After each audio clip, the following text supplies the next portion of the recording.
장대원들을 위해서 기도해 주십시오. 지휘자나 반주자를 위해서 여러분이 기도해 주셔야 되는 이유 중에 하나가 뭔지 아십니까? 이분들은 영적인 일을 하기 때문이죠.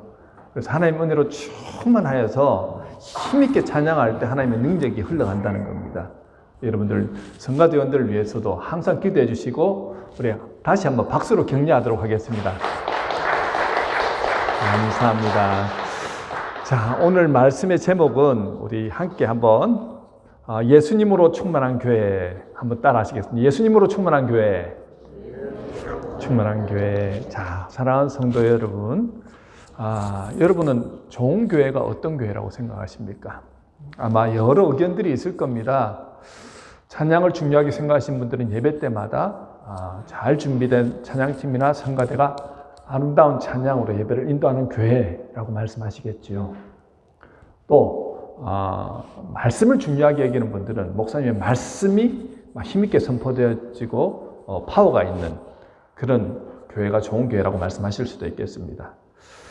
또 어떤 분은 전도나 선교에 힘쓰는 교회라고 말씀하시기도 하고요. 또 제2세대 교육을 위해서 주일학교나 아니면 청년부 교육에 힘쓰는 교회가 좋은 교회다라고 말씀하신 분도 있습니다. 또 어떤 분은 제자훈련을 열심히 잘 시키는 교회가 좋은 교회라고 생각하실 겁니다. 무엇보다도 기쁨으로 섬김과 봉사, 헌신하는 분들이 많은 교회가 좋은 교회라고 또 생각하실 수도 있겠습니다. 그런데 반대로 한번 생각해 보실까요?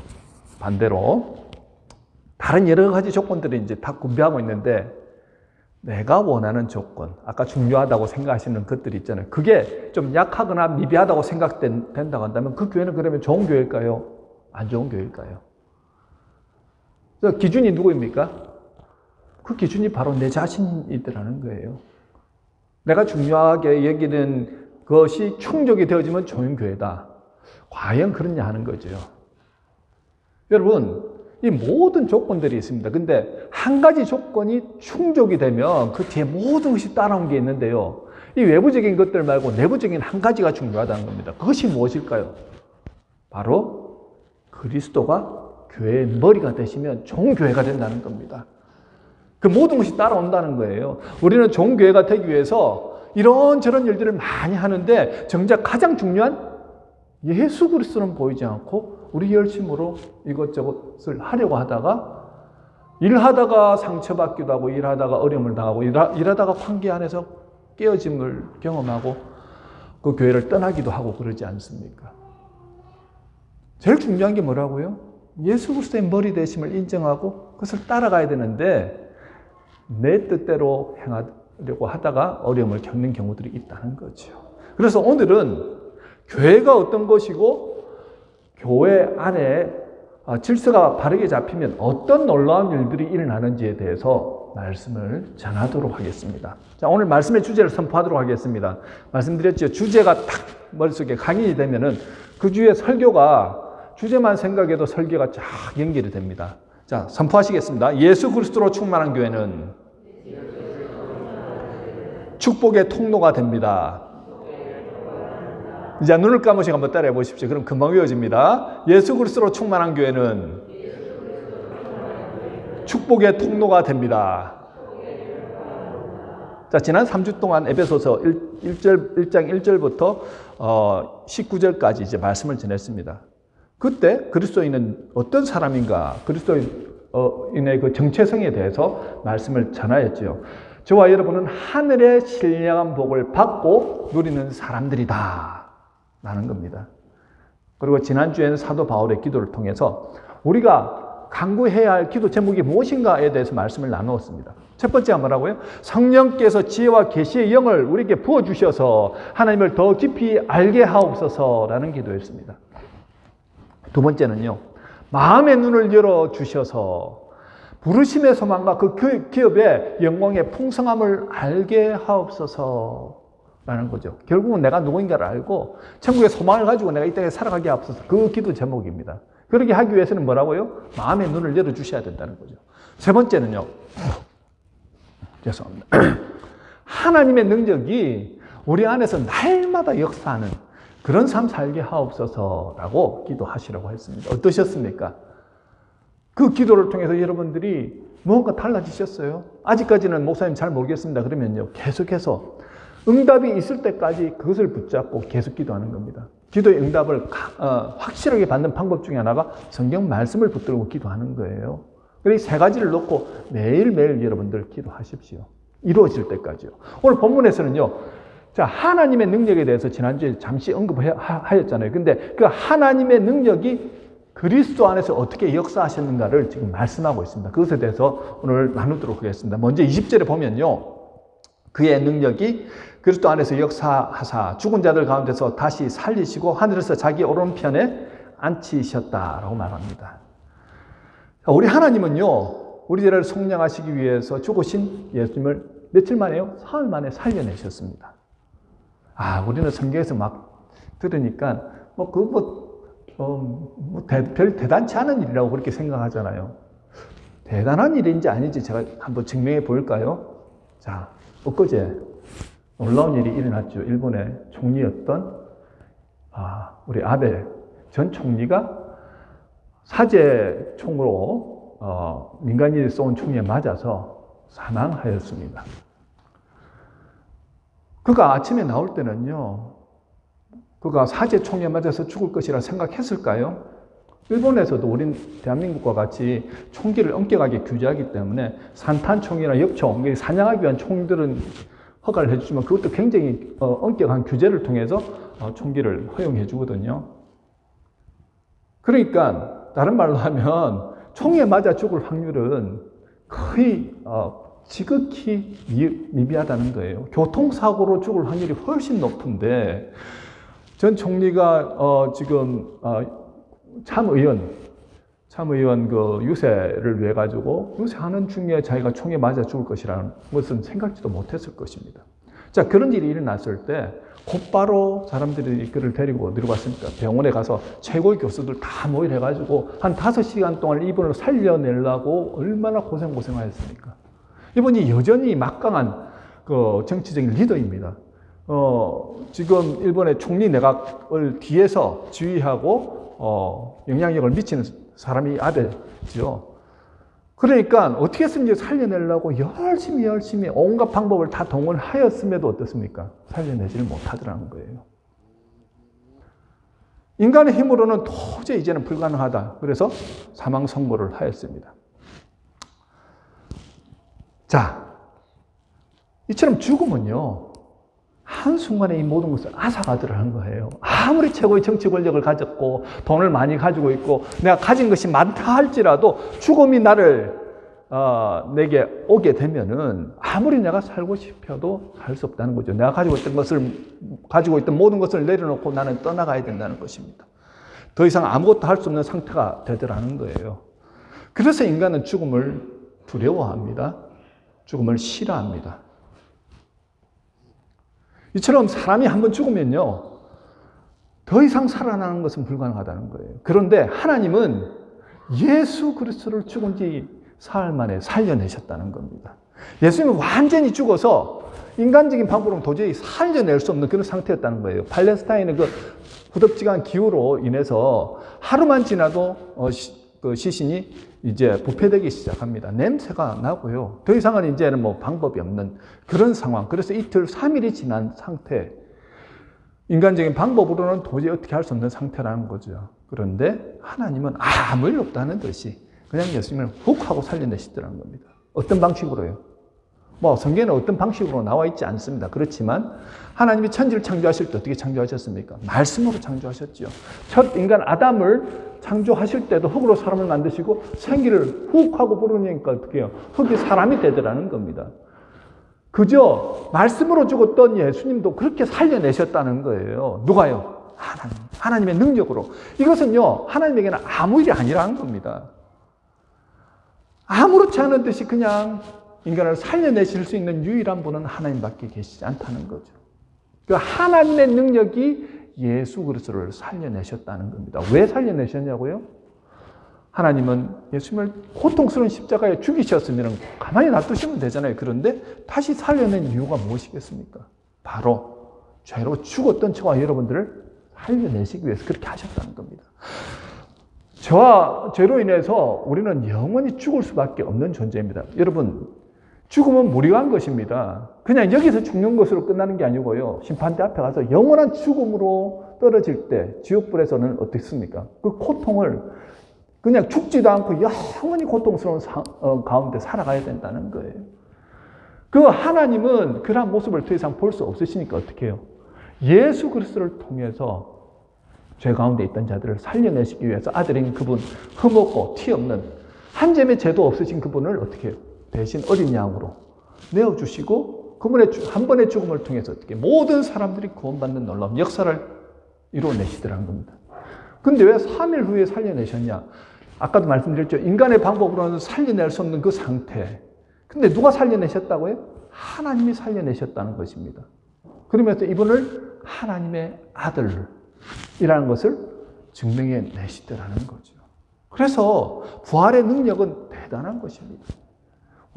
자, 예수님을 살려내신 그 부활의 능력이 저와 여러분들은 어떻게 임했습니까? 그 사실을 믿는 사람들은 영원한 죽음에서 살아난다는 거예요. 우리가 이 세상에서 이제 육신의 몸을 벗어버리는 순간이 분명히 옵니다. 그런데 그러고 나서 끝이 아니라는 거예요. 영원한 죽음으로 멸망당할 것인가 아니면 영원한 생명을 얻고 살아갈 것인가는 이 땅에서 내가 예수를 믿느냐 믿지 않느냐로 결정이 되어진다는 것입니다. 그런데 어떻게 우리가 예수를 믿게 되었습니까? 하나님의 능력이 우리 안에 임했기 때문에 믿어진 것이라는 거죠. 그래서 우리는 예수 그리스도가 나를 구원하시기 위해서 십자가를 지시고 죽으셨다, 3일 만에 부활하셨다는 사실을 그냥 자연스럽게 믿어졌다는 것입니다. 마치 말씀으로 세상을 창조하시고 생기가 들어가라 말씀하시자 흙이었던 사람이 살아나듯이 마치 예수님이 죽음에서 다시 살아나게 하시는 그 방법으로 우리도 어떻게 해요? 하나님의 성령으로 임하셔서 예수를 믿을 수 있는 믿음을 허락하시고 영원한 죽음에서 살려내셨다는 것입니다. 여러분, 이게 얼마나 놀라운 일인지 모릅니다. 이제 저와 여러분은요, 이렇게 영원한 생명을 가지고 이 땅 가운데서 새 생명을 입고 새 사람으로 태어났다는 거죠. 여러분, 하나님의 능력으로 새 생명을 입고 새 사람으로 태어난 사람은요, 하나님의 백성으로서 이 땅을 살아가는 겁니다. 뭐라고요? 하나님의 백성으로 살아가는 사람들이라는 거예요. 하나님의 백성은요, 하나님의 통치를 받고 하나님의 법을 따라서 살아가는 사람들입니다. 예수님을 내 삶의 왕으로, 구원자로, 주인으로 모시고 하나님의 말씀을 절대적인 가치 기준으로 여기고 살아가는 사람들이 바로 저와 여러분들이라는 거예요. 예수를 믿는 순간부터 예수님의 영이, 성령이 우리 안에 거하심을 통해서 내 안에 들어와서 동행하시는 삶을 사는 사람들이 바로 저와 여러분들이라는 겁니다. 그러니 이전의 상황은 달라질 수밖에 없습니다. 내 삶이 달라지더라는 거예요. 예수 믿기 전에는 아무렇지도 않게 거짓말도 하고 죄도 짓고 그것이 죄인지도 모르고 살았던 우리들 아닙니까? 그런데 예수를 믿고 난 다음에 말씀이 하지 말라는 것을 했을 때 어떤 역사가 일어나죠? 부담감이 생깁니다. 예전에는 그러지 않았잖아요. 부담감이 생기고 불편한 마음이 듭니다. 그리고 하라는 것을 하지 않았을 때도 왠지 모르게 이렇게 마음이 묵직하고 부담감이 생깁니다. 왜 그렇습니까? 우리는 하나님의 백성이고 하나님의 법을 따라가는 사람들이기 때문에 그렇다는 거죠. 그것뿐만이 아니고 성령께서 우리 안에서 함께 하시기 때문에 근심하신다는 거예요. 그래서 여러분들 죄를 지으면서도 나는 예수를 잘 믿습니다 한다고 한다면 여러분들이 위선자라는 거예요. 예수를 믿는 사람들은요, 절대 편하지 않습니다. 그것과 함께 하면서 나는 교회를 다닙니다, 예수를 잘 믿습니다, 그럴 수가 없는 사람들이라는 거예요. 하나님의 역사가 날마다 여러분들한테서 함께 하시잖아요. 그러면 여러분들은 다른 삶을 살아가게 됩니다. 예수님을 살려내신 능력으로 저와 여러분도 살려내셨기 때문에 하나님은 저와 여러분들을 통해서 놀라운 일들을 지금도 이루어 가신다는 거예요. 자, 하나님의 능력이 예수님을 죽은 자들 가운데서 살리신 후에 하늘에서 하나님 보좌 우편에 앉히시고 모든 이름 위에 뛰어나게 하셨다라고 본문 20절, 21절에서 말씀하잖아요. 누구를요? 예수 그리스도를. 자, 하나님이 예수 그리스도를 모든 이름 위에 뛰어나게 하셨다고 말씀합니다. 지극히 높은 곳까지, 최고의 자리에까지 올리시고 뛰어나게 하셨는데 어디까지 하면요? 모든 통치와 권세와 능력과 주권을 가진 자들보다 더 뛰어나게 하셨다는 거예요. 공중권세자분, 즉 악한 사탄의 무리들보다 더 큰 권세로서 그들을 통치하고 다스리신다는 겁니다. 자, 이 말씀은요, 인간을 높이셔가지고 그 위치까지 올리셨다는 말씀이 아닙니다. 원래 성자 하나님의 위치 어디입니까? 창세전에 성부 하나님과 함께 하셨던 그 자리로 예수님을 복귀시켜 주시고 복권시켜 주셨다는 거예요. 이 세상에 어떤 능력자들, 권세자들, 통치자들 그리고 이들도 예수 그리스도 아래에 있게 하셨습니다. 예수님은요, 이 세상의 권위, 능력, 주권보다 더 큰 것을 가지고 계신 분이라는 거예요. 여러분들이 믿는 예수님이 어떤 분이신가 아시겠죠? 이 말은 예수님이 이 세상 통치, 권위와 능력과 주권자들을 다스릴 수 있는 능력을 가지고 계신 분이라는 것을 강조하고 있습니다. 그 권위를 하나님께서 복권시켜 주셨다는 거예요. 여러분, 우리는 어떻습니까? 죄로 죽었던 우리가 예수 믿음으로 구원받았는데 그저 예수 믿는 것으로 구원받은 것으로 끝난 것일까요? 그렇지 않다는 거죠. 우리의 신분도 복권되었습니다. 어떻게 복권되었습니까? 에덴 동산에서 처음에 하나님의 형상으로 지음받았던 아담의 그 모습으로 복권이 된다는 거예요. 새 사람이 그 사람이죠. 어떻게 해요? 모든 것을 다스리고 모든 것을 정복하고 다스릴 수 있는 그 권한이 우리에게도 주어졌다는 것입니다. 야, 그러면은 목사님 정복자들처럼 가서 싸워가지고 뭐 빼앗고 하는 그런 정복이고 그런 다스림입니까? 라고 생각하시는데 그런 게 아니라는 거예요. 하나님의 사랑으로, 사랑의 눈으로 모든 창조물을 바라보시고 관리하시고 보호하시고 다스리듯이 그렇게 우리도 다스리도록 어떻게 해요? 부름받았다는 거예요. 한 여인이 예수님의 사랑으로 새 사람으로 거듭나고 주님에게 온전하게 헌신하기로 다짐하고 수녀가 되었습니다. 그녀의 이름은 아네저 곤제보입니다. 알제리 출신인 것 같아요. 그가 예수님의 사랑으로 충만하였지만 그리 똑똑하지도 않았고 그리 재능이 많지도 않았습니다. 하지만 그런 예수님의 사랑이 그 여인을 감싸안으니까요. 정말 인도에서 아무 도움도 받지 못하고 거리에서 죽어가던 그 사람들을 보면서 그저 죽기까지 그들을 돌봐주어야 되겠다.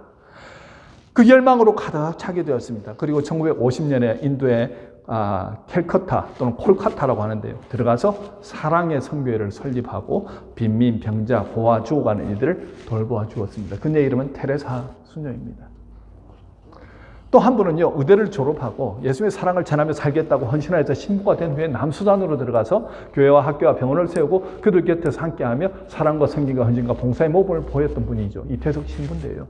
그는 전쟁으로 피폐해져 있던 그 남수단에 있던 그 사람들을 위해서 그들에게 학교를 만들고 아이들에게 꿈과 희망을 심어주었습니다. 밴드부를 만들어서 그 지역의 사람들이 다시 노래할 수 있도록 도와주었습니다. 하루에 200~300명의 환자들을 돌보면서 인근 80여 개 마을을 돌면서 순회 진료도 하고요. 예방접종도 하였습니다. 초중고교 12년 과정을 꾸려서 수학과 음악도 그분은 가르쳤습니다. 갑자기 그가 대장암 사기로 죽게 되었습니다. 그리고 그의 제자들이 그와 같은 사랑과 생김과 헌신의 삶을 살겠다고 그 남수단에 있던 그 제자들이 한국으로 와서 공부하고 의사가 되어서 다시 남수단으로 가서 가난한 그곳에 있는 사람들을 위해서 헌신하더라는 거죠. 처럼 하나님의 사랑으로 새 생명을 입은 사람들, 창세전에 하나님의 형상이 복권된 사람들은 어떻게 한다고요? 하나님께서 만드신 창조물들, 인간을 포함해서 모든 창조물들을 사랑과 성김과 헌신으로 보호하고 그렇게 도와주는 일들을 하더라는 것입니다. 자기가 누군지 안다는 거예요. 하나님으로부터 새 생명을 입은 사람들은요, 그저 자기가 무엇을 입을까 마실까 먹을 걸 위해서 전전긍긍하며 사는 사람들이 아니라는 겁니다. 하나님께서 주신 그 귀한 사명, 첫 아담이 이 땅을 다스리고 통치하고 다스리는 그 사명을 이루기 위해서 이 땅에서 열심히 달려가는 바로 그 사람들이라는 거죠. 그런데 내 힘으로, 내 능력으로 그렇게 관리하고 보호하고 다스리는 것이 아닙니다. 그러면 금방 지치고 금방 넘어지지요. 예수님의 힘과 능력과 은혜를 힘입어서 그 일을 감당해야 한다는 것입니다. 22절에서 말씀하죠. 만물을 예수님 발 앞에 복종하게 하셨다라고 말합니다. 여러분, 예수님이 누구신가를 분명히 아시면요, 여러분들이 살아가시는데 너무너무 기쁘고 감사하고 얼마나 편한지 몰라요. 내 무거운 짐을 지고 막 가는데 그걸 예수님께 다 맡기라는 거예요. 정말 맡기고 갔더니요, 예수님이 함께 져주시고 나로 하여금 그것을 다 감당할 수 있도록 역사하시더라는 거죠. 그 예수님이 누구십니까? 만물을 예수님 발 앞에 복종하게 하셨다라고 말씀하지 않습니까? 세상을 다스릴 수 있는 권세가 누구에게 주어졌다고요? 바로 이 예수님께 주어졌다는 것입니다. 여러분, 우리에게뿐만이 아니고요, 이 세상의 유일한 해답은 예수님이십니다. 변화는 누구로부터 시작된다고요? 예수님으로부터 시작된다는 거예요. 그런데 그를 만물 위에 교회의 머리로 삼으셨다라고 말합니다. 이 말이 참 어렵죠. 자, 만물 위에 할 때 전치사 위에라는 단어는요, over, 그러니까 뭐뭐의 위에, 뭐뭐를 넘어선 이런 의미가 있고요. 또 한 가지 의미는 for, 뭐뭘 위에서라는 뜻도 있습니다. 그러니까 이 문장은 두 가지로 해석이 될 수 있습니다. 먼저 예수님은요, 22절에서 교회의 머리시기도 하다라고 나오고 23절에서는 교회는 그의 몸이라고 또 말하지 않습니까? 즉 예수님의 머리와 몸인 교회는 하나의 유닛이 된다는 거예요. 예수님 자체가 뭐라고요? 교회라는 거죠. 예수님은 이 만물 위에 계신데, 그러니까 지구상의 위에 계신데 그분이 교회시라는 거예요. 즉 교회는 이제 만물 위에 있다는 것입니다. 또 한 가지 다른 해석은요, 영어 성경을 보면 예수님을 만물 위에 두셨는데 왜 그렇게 하셨냐면 for the church, 교회를 위해서 만물 위에 두셨다라는 겁니다. 본문 22절에서 교회는 만물을 통치하고 다스린다라고 말씀하시는데, 이 의미는요, 앞에 설명했듯이 창세기 1장에서 제가 아까 언급하지 않았습니까? 아담을 창조한 후에 땅을 정복하고 다스리는 그 권한을 하나님 주셨는데, 죄로 인해서 이제 그것이 깨어지고 다시 예수님이 죄를 속량하시고 난 다음에 그 권세가 회복이 되었다는 거예요. 누구에게요? 교회의 머리 대신 예수님과 그리고 교회에 지체된 하나님의 자녀들에게 그 권세가 주어졌다는 것입니다. 여러분, 교회는요, 축복의 통로입니다. 믿으십니까? 교회를 통해서요, 하나님의 복이 세상으로 흘러간다는 거예요. 그만큼 교회가 중요합니다. 그러니까 여러분, 교회에서 조그만 일로 갈등이 생기고 싸우고 막 어려움이 생기고 이러면요, 우리가 축복이 흘러가야 되는데 축복이 딱 단절이 된다는 거예요. 이미 싸운다, 갈라진다, 어려움이 때 이런 경우는 어떤 역사가 일어나는 겁니까? 악한 사탄이 우리 안에서 막 우리를 휘어잡아가지고 교회를 흔들고 있다는 거예요. 자, 그럴 때 우리가 잘 깨달아야 합니다. 아, 이거는 영적인 일이구나. 이때 우리의 태도와 자세는요, 다시 주님께 돌아가자라고 해야 됩니다. 다시 주님께 나아가서 주님 붙들고 주님의 인도하심을 따라서 하기 시작할 때 그때는 다시 회복이 일어나는 거예요. 원리는 너무 간단한데 우리는 너무 복잡하게 생각합니다.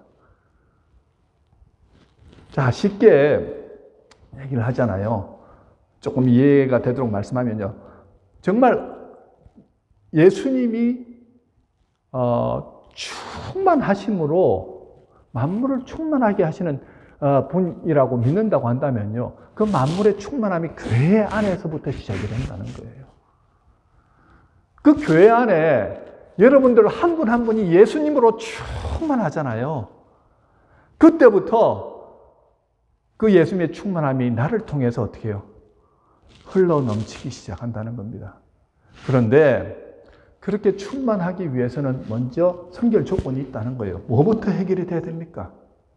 교회가 예수님이 하셨던 것처럼 그렇게 우리도 똑같이 해야 된다는 거예요. 빌립보서 2장 8절을 한번 같이 읽어볼까요? 시작. 예수님이 자기를 낮추시고 죽기까지 복종하셨으니 곧 십자가에서 죽으심이라. 죽고 싶은 사람이 있습니까? 십자가에서 죽는 게 얼마나 고통스럽다는 걸 예수님이 몰라서 그냥 그 길로 가셨을까요? 아니요. 너무 잘 아시고 어떻게 해서든지 피하고 싶으셨죠. 그렇지만 끝까지 하나님의 명령이기 때문에 난 따라가겠습니다. 죽기까지 복종하셨다는 거예요. 여러분, 그랬기 때문에 그리스도의 영광이 나타나더라는 것입니다. 하나님께서 난주에는 어떻게 그분을 죽은 가운데서 사흘 만에 다시 살리시고 그리고 부활 승천시키신 후에 하나님 우편 보좌 앞에 앉히시는 영광을 얻게 되시더라는 거죠. 저와 여러분도 마찬가지 아니겠습니까? 이 교회 안에는요, 십자가가 있어야 된다는 거예요. 예수님은 누구든지 나를 따라오려거든 자기를 부인하고 자기 십자가를 지고 나를 따를 것이니라. 여러분, 이 십자가가 없는 교회, 요즘은 어떻습니까? 내가 중요합니다. 목사님, 나는 그냥 내 은혜 받는 게 중요한 거예요. 내가 살아야지, 우리 교회를 위해서도 헌신하고 봉사할 수 있지 않습니까? 나는 그냥 지금 아무것도 시키지 마시고, 그냥 나 혼자 그냥 와서 조용히 은혜 받고 가겠습니다. 아니요, 여러분. 예수님은 그걸 말씀하시는 게 아니에요. 여러분들이 지금 가장 큰 문제가 뭐냐면, 죄송합니다, 문제라고 해서, 예수님의 은혜로 충만해지잖아요. 그러면 예수님이 가셨던 그 길을 나도 가고 싶어집니다. 예수님께서 내 안에서 지금 강력하게 말씀하시고 역사하시기 때문에요. 주님, 나도 그 일을 하겠습니다. 주님, 나도 그 길로 가겠습니다라고 결단하며 가게 되더라는 거죠. 이 십자가 고통이 있습니다. 나를 따라오려거든 이라고 말씀하잖아요. 조건이 붙었습니다. 너희도 너희 십자가를 지고 자기 십자가를 지고 따라오라고 말씀하시는 거예요. 중요한 것은요, 우리가 날마다 자기를 부인하고 자기 십자가를 지고 주님을 따라갈 때 하나님의 영광이 나 안에서부터 흘러넘치기 시작한다는 거예요. 무슨 말입니까? 예수님의 통치가 나 안에서 일어나기 시작할 때 그 풍성함, 그리고 그 영광의 충족이 내 안에서 먼저 일어나더라는 것입니다. 그래서 갈라디아서 2장 20절 말씀하시죠. 내가 그리스도와 함께 십자가에 못 박혔나니. 무슨 말입니까? 매일 주님 앞에 나가서 내가 내 자아를 죽인다는 거예요. 십자가에 꽝꽝 하면서 주님, 나는 죽었습니다. 그런 즉 이제는 내가 사는 것이 아니요 내 안에 그리스도께서 사신다고 말씀합니다. 이제는 주님, 나는 주님의 것입니다. 나는 주와 함께 걸어갑니다. 기꺼이 가겠습니다. 그러면서 말하죠. 이제 내가 육체 가운데 사는 것은 내가 살아가는 이유를 말하는 겁니다. 나를 사랑하사 나를 위하여 자기 몸을 버리신 하나님의 아들을 믿는 믿음 안에서 사는 것이라 고백하죠. 여러분, 내 자신이 주인이 되고 내 자신을 높이고 내 자신의 만족을 위해서 신앙생활하는 것은 어떤 면에서는요, 영적인 어린아이 수준이라고 할 수 있습니다. 그럴 수도 있습니다. 예수를 안 믿는다는 거 아니에요. 믿는데 아직까지 영적인 어린아이 수준이라고 한다면 예수를 믿음으로 이제 구원받았고 이제 귀한 예수님의 풍성함, 만물을 다스리는 은혜가 내 안에서 역사하시기 시작하면요, 예수님이 하셨던 그 일들을 나도 기쁨과 감사함으로 감당하게 된다는 거예요. 그저 예수님의 머리가 되시고 그 머리 되신 예수님을 따라서 나는 순종함으로, 말씀의 순종으로 따라가기 시작할 때 만물이 나를 통해서 어떻게 해요? 풍성하게 되는 놀라운 은혜를 경험하게 된다는 겁니다. 예수님이 나를 통치하시기 시작하잖아요. 내 자아가 죽고 예수님의 인도하신 내가 예수님과 연합하여서 살아가기 시작할 때 어떤 역사가 일어납니까? 가정이 회복되는 놀라운 역사, 직장이 회복되는 놀라운 역사, 사회가 회복되는 놀라운 역사, 나라가 회복되는 놀라운 역사가 일어난다는 겁니다. 그래서요, 여러분, 정말 우리 교회는 그리스도가 머리가 되는 교회, 나는 죽고 내 안에 예수님이 살아서 예수님이 통치하시고 예수님이 인도하시는 교회가 된다고 한다면 우리 교회는요, 세상 어느 것보다도 좋은 교회가 된다는 거예요. 23절에서 뭐라고 말합니까? 교회는 그의 몸이니 만물 안에서 만물을 충만하게 하시는 이의 충만함이니라. 굉장히 말이 이게 무슨 말인가 싶지 않습니까? 이 말씀을 좀 쉽게 풀어서 말하면 그렇습니다. 교회는 만물을 충만하게 하는 곳이라는 거예요. 그 만물을 충만하게 하는 분이 어디 계시다고요? 교회에 있기 때문입니다. 교회 안에 예수 그리스도가 충만하게 임하실 때 이 교회를 통해서요, 막 살아나는 역사, 만물이 충만케 되어지는 역사를 경험하게 된다는 겁니다. 예수 그리스도의 십자가와 영광과 겸손과 사랑과 온유함이 교회 안에 충만해질 때 그때 만물이 충만해진다는 거예요. 다른 말로 세상이 충만하지 못한 이유는 뭐라고요? 여러분들 가정이 충만하지 못하는 이유는 뭐라고요? 여러분들이 직장이 충분하지 못하고 여러분들이 있는 곳이 충만하지 못한 이유는 뭐라고요? 예수 그리스도가 충만하지 않기 때문에 그렇다는 겁니다. 여러분들이 예수님의 능력과 예수님의 기쁨이 충만해질 때 여러분이 가고 있는 모든 것이 충만해진다는 거예요. 여러분, 교회 안에서 예배드리고 기도할 때 무엇으로 충만해져야 합니까? 예수님으로 충만해지면 됩니다. 여러분 안에서 예수로 충만하잖아요. 그러면 여러분이 세상을 충만케 하는 자들이 된다는 거예요. 예수님은요, 뜬금없이 그냥 금나라 뚝딱 하듯이 그렇게 일을 하시는 분이 아니라는 거예요. 예수님과 관계를 맺고 있는 바로 그 사람을 통해서 충만케 하심으로 세상을 충만케 하는 일을 하더라는 거죠. 그런데 내가 예수님과의 관계 안에 문제가 생겼습니다. 악한 사탄은 어떻게 해서든지 이 충만한 일을 하지 못하게 하도록 어떻게 우리를 계속해서 죄 가운데 있도록 내버려 준다는 거예요. 그러면 교회는 힘을 잃어버리고 또 그 힘을 잃어버리면서 관계적으로 힘을 잃어버리게 되더라는 겁니다. 무슨 말입니까? 우리가 죄로 인해서 예수님과 나 사이에 문제가 생기면 먼저 내 안에 문제가 생깁니다. 가정에서 부부 사이에, 부모 자식 사이에 관계가 깨어지더라는 거죠. 예수 믿는데 왜 우리가 부부관계 안에서 문제가 생기고 또 이혼을 하거나 아니면 부모 자식 간에 금이 가고 관계가 깨어집니까? 잘 한번 생각해 보십시오. 나는 예수를 잘 믿었는데요. 과연 그럴까요?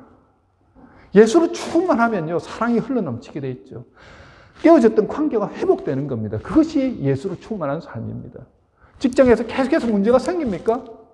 왜 문제가 생길까요? 예수로 충만했는데요? 아니요. 예수로 충만하잖아요. 그러면 그 어떤 세력이 나를 넘어뜨리려고 해도 주님이 나를 지키시고 보호하시고 그들의 생각과 마음을 변화시켜 나가십니다. 사회도 마찬가지고요. 그리고 나라도 마찬가지입니다. 교회로서 예수로 충만한 삶을 살아가면 가정도 직장도 사회도 국가도 일어나게 된다는 것입니다.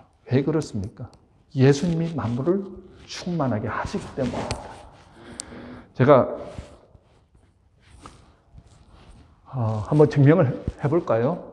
정말 그런 일이 일어났는가? 여러분, 평양의 대부흥운동이 일어났잖아요.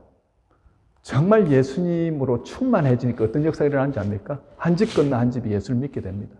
평양에서는 유명한 게 기생집 아닙니까? 기생집이 장사가 안 되니까 문을 닫습니다. 다른 지역으로 다 막 옮겨가고 술집들이 장사가 안 되니까 술집들이 문을 닫습니다. 아버지들이 회개하고 난 다음에 일어났던 변화는 가정이 살아나더라고요. 자녀들이 아버지의 말씀을 듣고 신실하게 예수를 믿고 그렇게 가정이 회복되어진 놀라운 변화가 일어나더라는 거죠. 그런데 그 평양이 나중에는 거룩한 도성으로 동방의 예루살렘이라 할 정도로 그렇게 놀라운 변화를 경험합니다.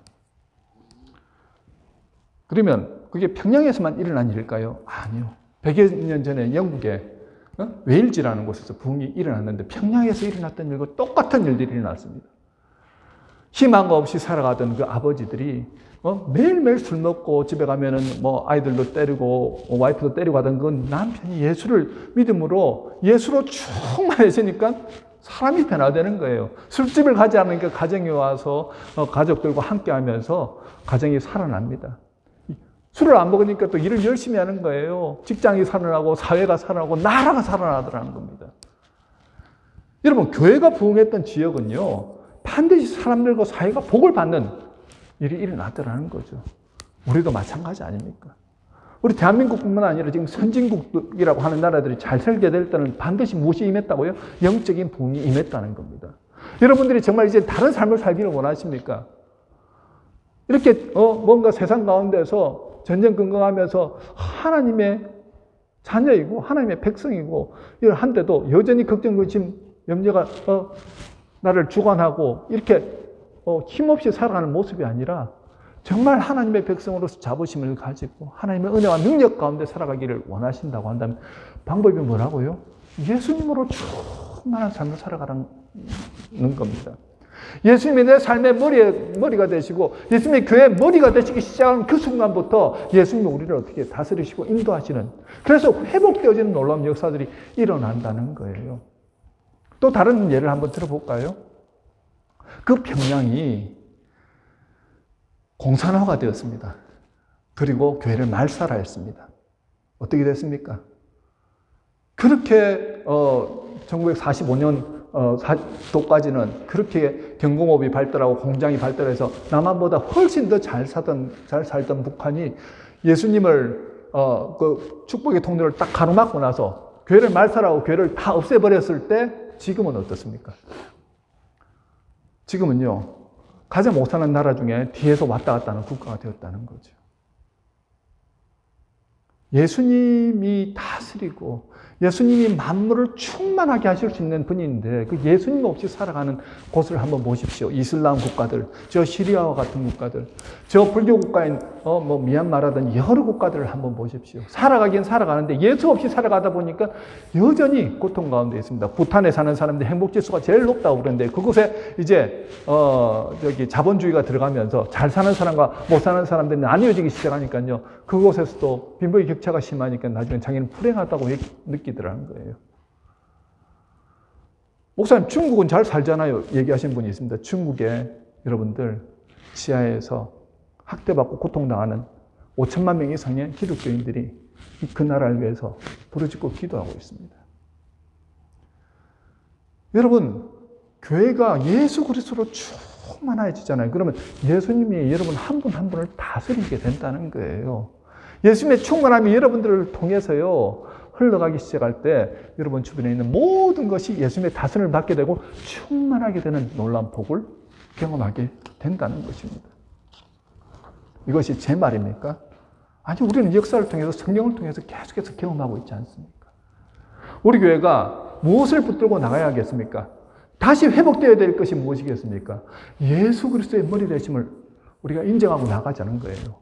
어떤 목사님의 설교를 들으니까 그 말씀을 하시는 거예요. 어떤 장로님이 이제 목회자를 책명하는데 두 분의 목사님을 놓고 기도를 하는데 이 장로님은 이 어떤 한 분 목사님을 이렇게 서포트를 하고 있었어요. 이 목사님이 되었으면 좋겠다. 근데 새벽 기도에 나와서 기도하는데 하나님께서 뜬금없이 이런 감동을 주시더라는 겁니다.